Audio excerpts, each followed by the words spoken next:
ölmeye. Bir akşamın en sessiz yerinde,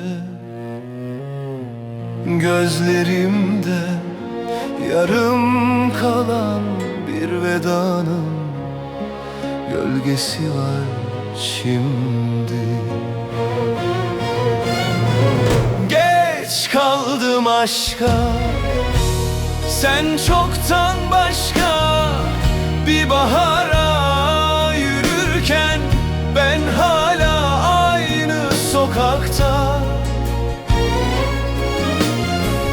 Adını rüzgara fısıldıyorum. Geç kaldım aşka, geç kaldım.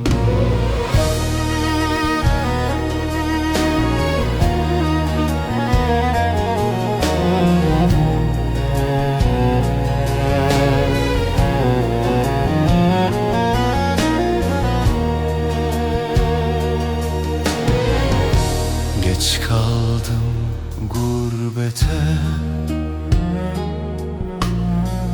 yollar beni senden önce tanıdı.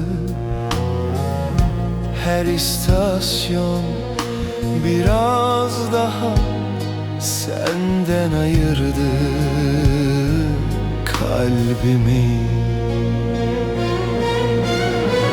Geç kaldım aşka, sen çoktan başka bir bahara yürürken ben hala aynı sokakta.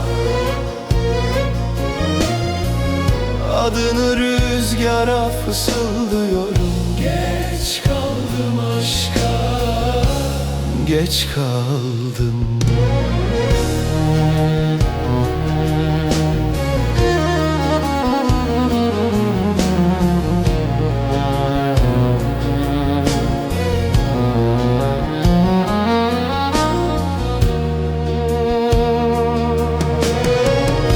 Geç kaldım sevdaya,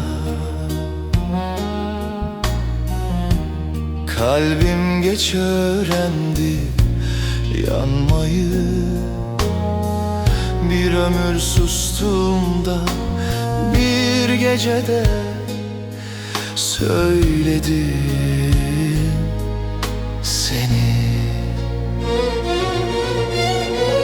Geç kaldım aşka, sen çoktan başka bir bahara yürürken ben hala aynı sokakta.